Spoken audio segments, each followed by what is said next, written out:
Welcome to Kathir voice. கடந்த 3 நாட்களாக பார்த்தீங்கன்னா சோசியல் மீடியாவில் பரபரப்பாக பேசப்படுற விஷயம் என்னென்னா, அண்ணன் செங்கோட்டையன் அவர்கள் பார்த்தீங்கன்னா தமிழக வெற்றி கழகத்தில் இணைய போகிறாங்களா அப்படிங்கிற பரபரப்பாக பேசிக்கிட்டே தான் இருந்தாங்க. இது பண்ணி அரசியல் விமர்சனம் நிறைய பேர் பேசிக்கிட்டு இருந்தாங்க. இன்றைக்கி தமிழக வெற்றி கழகத்தோட தளபதி விஜய் முன்னிலையில் சேர போகிறாங்க அப்படி நியூஸ் வந்துச்சு.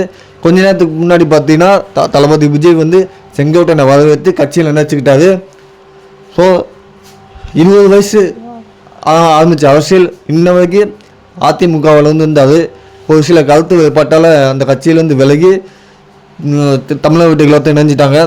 அவருடைய அரசியல் அனுபவம் வந்து பார்த்திங்கன்னா தமிழக வெற்றி கழகத்துக்கு உறுதுணையாக இருக்கும்.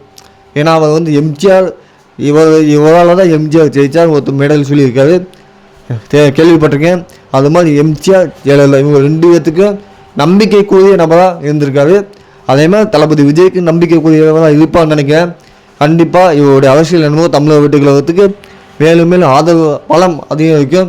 மக்கள் எங்கே போனாலுமே தமிழக வெற்றி கழகத்துக்கு தான் ஓட்டு போடுவோம். அதேமாதிரி முதல் ஓட்டு யாருக்குன்னா தளபதி விஜய்க்கு தான் போகும் அப்படிங்கிற மாதிரி நியூஸ் வந்து எல்லாமே பேசிட்டு வராங்க. கண்டிப்பாக 2027 தமிழக வெற்றி கழகம் தான் ஆட்சி அமைக்கும். தளபதி தான் முதலமைச்சர் ஆவார். கண்டிப்பாக நடக்கும். அது இது மாதிரி செங்கோட்டையனை வரவேற்றதுக்கப்புறம் தளபதி விஜய் வீடியோ வெளியிட்டிருக்காரு. 20 வயசில் ஆரம்பித்த இளைஞர் 50 வயசு வரைக்கும் எடுங்கில் வந்தார். அவருடைய கலப்பணி தமிழக வெற்றி கழகத்துக்கு உறுதுணையாக இருக்குது. தளபதி விஜய் வீடியோ வெளியிட்டிருக்காரு. ரொம்பவே சந்தோஷமாக இருக்குது. இனிமேல் தான் தமிழக வெற்றி கழகம் உடைய ஆட்டம் பயங்கரமாக இருக்கும். தளபதி விஜய் அடுத்து வந்து புதுச்சேரிக்கு பார்த்திங்கன்னா பிரச்சாரத்துக்கு போகிறாரு. ரோட் ஷோவுக்குலாம் அனுமதி கேட்டிருக்காங்க. அது பற்றி அடுத்த வீடியோவில் நம்ம போடுவோம். இந்த வீடியோ உங்களுக்கு பிடிச்சிருந்தால் லைக் பண்ணுங்கள்.